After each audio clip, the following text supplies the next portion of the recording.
Okay, welcome to the Mayor's Council update. We've got 3 council meetings that we're tying up here. The first one, I think it would have been around May 12th, 10th. I was not here for it, so you'll have to ask some other people for it or look at the minutes on the website. But there wasn't a lot there. It was basically setting things up for this May 24th council meeting. The big one that got approved was the urban chickens and bees bylaws. This is all done. We're good to go. The bylaws are in place to protect everything and the laws are there. So a long time coming, but I'm very proud of this community. I'm very proud of this council for being this progressive and also not wasting time doing pilot projects on things like this. I think that's a complete waste of time, and all it means is that the government can't make a decision on this. So I'm glad we went through it. We got educated on it. We wrote a very solid bylaw for both of these things, and away we go. Enough said. We're moving on to more important matters. So 2 thumbs up for everybody. Big one that happened this week announced was a Saddlebrook land donation from TransCanada. They donated 60 acres on the old Saddlebrook lands. That'll be used for a joint venture between the town of High River and the MDF Foothills for an emergency services training center. And this is the first major step to the project. Now we can all go and seek funding for it to get it built. But acquiring land, of course, is always the big one to get things started. So that's fantastic that we're on our way there. Another piece that came to us, Jody Dawson came and did an economic development priorities update as to where her team is headed with this and working with the ECDEV task force that's still in place. Marketing is the big one that we have to get going in this town, and we've been very patient on it because the last thing we wanted to do is just rush at it to do something and do it willy-nilly, and it's doesn't make sense, especially when we're in the middle of the rebuilding of this town. Now that we have most of the berms and dikes are completed and downtown is nearing completion at the end of this year, we will have a much better story to tell as to what High River is and looks like, and why we want people to come here and live here and invest here. So Jody's doing an excellent job of putting all this plan into place, and we're going to do it right. So it's going to be building a lot on this for this year and really launching it solid. Probably through later in the fall, winter, probably not till early spring next year to really bust this out, and because we want all the material put together properly.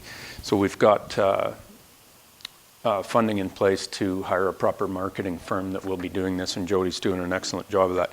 You can see Jody's whole presentation. It's on the Town of High River website under the economic development links. So it's all there. It's a very, very good presentation that she did, and again, I tell you what, we got the right person in the right seat in that one. So thanks for that, Jody, very much.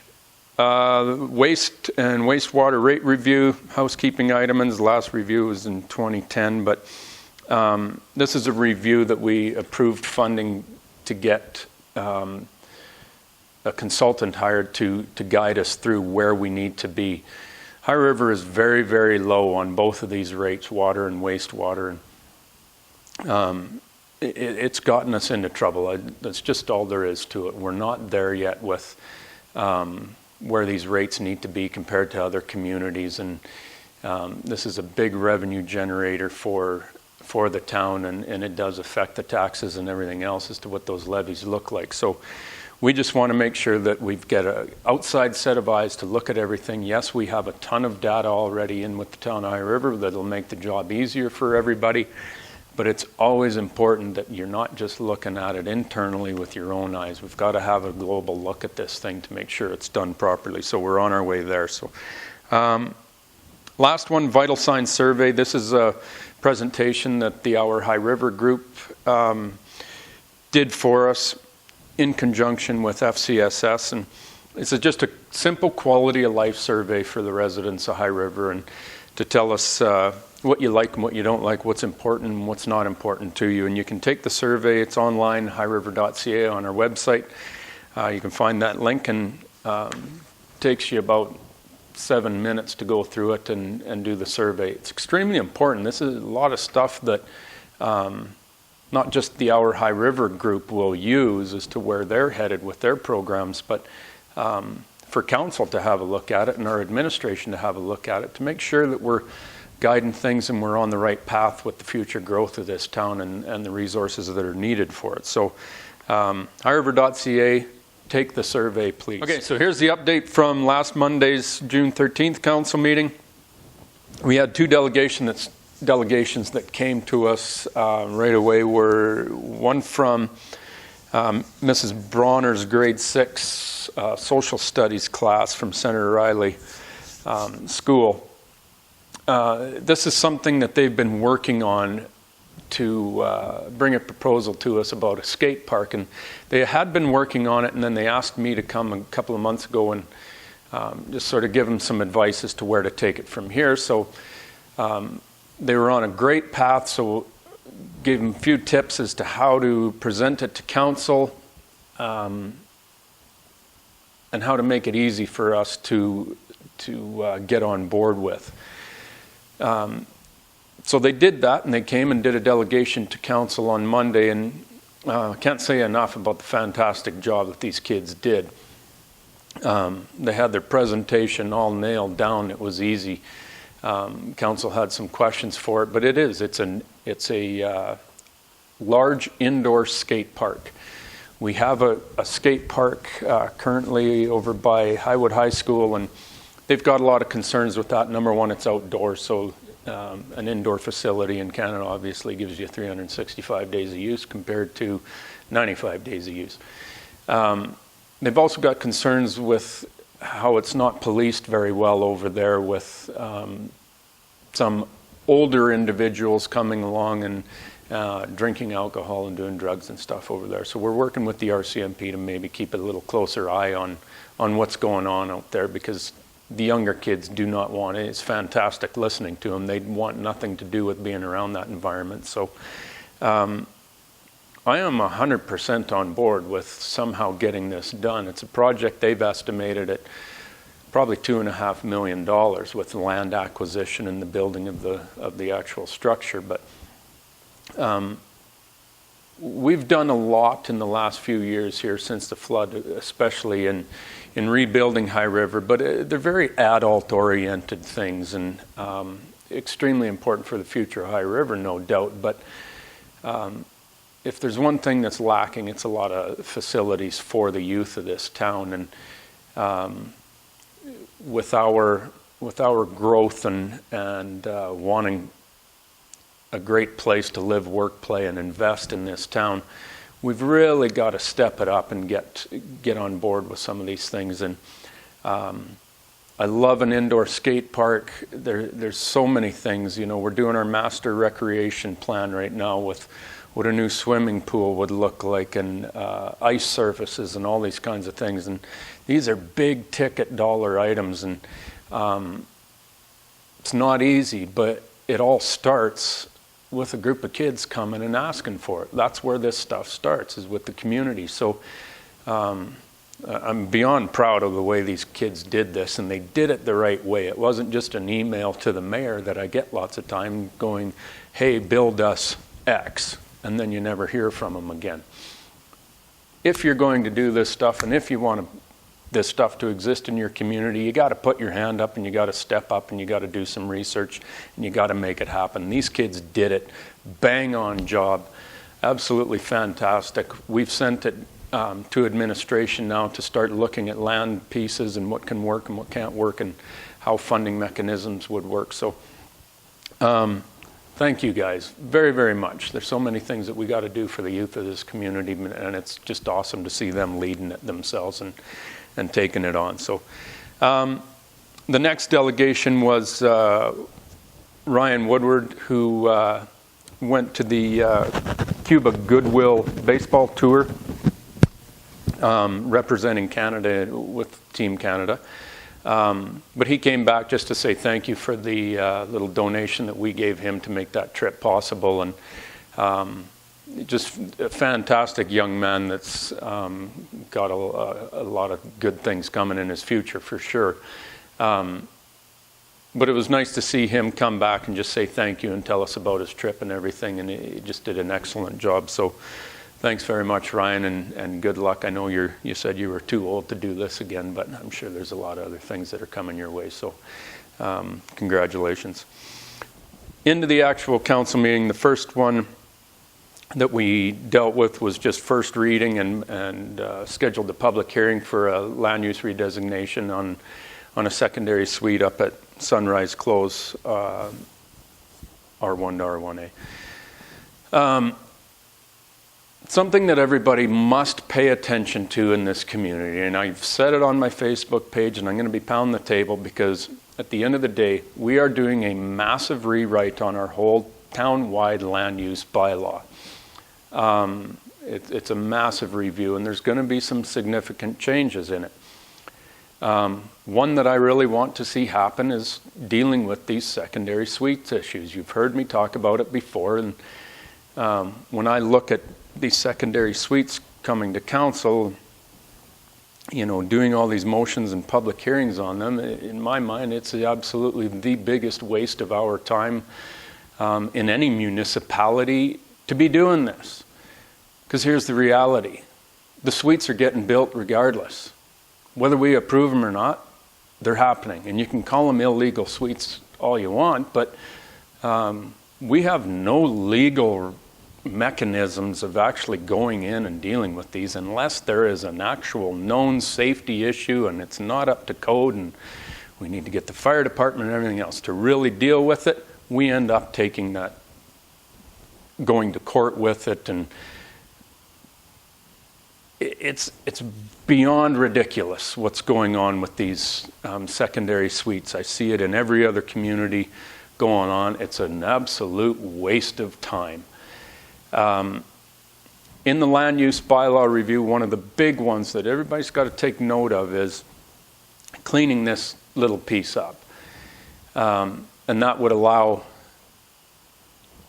certain, especially R1 developments, certain areas, there's a lot to be said about it, but having you have your own say in whether you want another dwelling on your property. To make it easy and clean. The other thing that this would do is actually secure the safety of these things, because that would make it easy for these people to just come to our planning department, they look at the plan, they say yes, it meets all the code requirements. That way our safety codes officers are allowed to go into those homes while they're being built. Currently, if we don't know about it and they're just going on and building it because we said no to it or whatever happened, there's no mechanism to really do the safety piece of it. So I know there's going to be a lot of flack about this, but let me tell you the reality. It's happening today. It's blanket wide in High River. There's absolutely not a damn thing we can do about it. So let's do something about it so that we can at least secure the safety of these developments. That's a big piece with the land use bylaw. Pay attention to it. I can't stress it enough. You need to have your voice in it as to what's going on. This is not a small task. It's massive. But it's extremely important, and I love the work the consultants doing on it and our PRAC committee that they're doing on it. These are community members that are deeply involved in this town, and it's really, really going to set this town moving forward and being progressive and actually dealing with some of these things in a smart way, rather than constantly looking for ways to restrict people from doing everything. I'm tired of that crap. It's not doing this town any good. So away we go. There's my spiel. Then we went on to designation of municipal historic resources. There was what, 1, 2, 3, 4, 5, 6 Kelly residence, Fulton, Thompson residence, Beaton residence, Kinnear residence, Methodist Church manse. We approved all of those for their municipal historic resource designations. Freedom of information, protection and privacy fees. This was just a little housekeeping thing that puts our head of legislative services that deals with all our FOIP requests, and the fees are dealt with in our rate bylaws every year. So, Airport Board Commission bylaw. This was an old bylaw that was still in place from, I think, 97. Complete housekeeping matter that our leg services team brought to us that they just wanted to get rid of. So that was cleaned up. Canada 150 infrastructure grant. We made an application for this grant last year, and we got denied on it. The reason why we got denied on is our ask was too big with, we had a number of different trail systems and everything else. So we've narrowed that down. They've opened the grants up again. We've narrowed it down to one specific pathway that's an extremely important one that is on the piece of the southwest berm that's gravel right now that goes from Spitzy House in behind George Lane Park all the way to McLeod Trail where the Beechwood Road is. That's what we've asked for this grant to help us get that thing paved. It's a $75,000 grant that's matched by the town of High River to get this done, and there's some signage components and everything else to it. But McLeod Trail will be closed off this year. The berm will be completed in there, and we just want to finish the paving through there. So, John Barlow, we did what you asked me to do, and so 2 thumbs up that we get the okay on this one. So I know there's just so many people. Yes, I live over there, but this is not just for me, blah, blah, blah, whatever. That pathway is used all day long, every single day.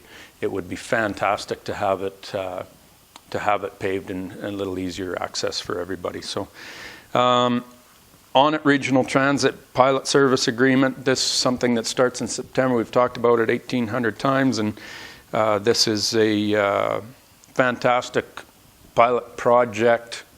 You know how I feel about them, but whatever, to see what the usage is going to be. So, right on. Community Futures appointment. This just allowed Councillor Brankovich the authority to vote on behalf of the town of High River at the Community Futures AGM. So, big thing that's happening on Saturday is our annual community celebration. This is happening on June 18th this year, to be on the Saturday. It's down at George Lane Park. It's from noon to 4. There's a barbecue. There's games for the kids. There's music going to be happening. Everything's going to be lit up. So we'll see you downtown, George Lane Park. There's also murals being unveiled at 11:30 and over at Service Credit Union, the other one at Highwood Printing. So you're welcome to stop by those. Those start at about 11:15, 11:30. We're walking between those two. So come and see the new murals. See you down at the park. It's going to be a party. So thanks very much. Any questions, you know how to get a hold of us. Thanks very much. Bye-bye.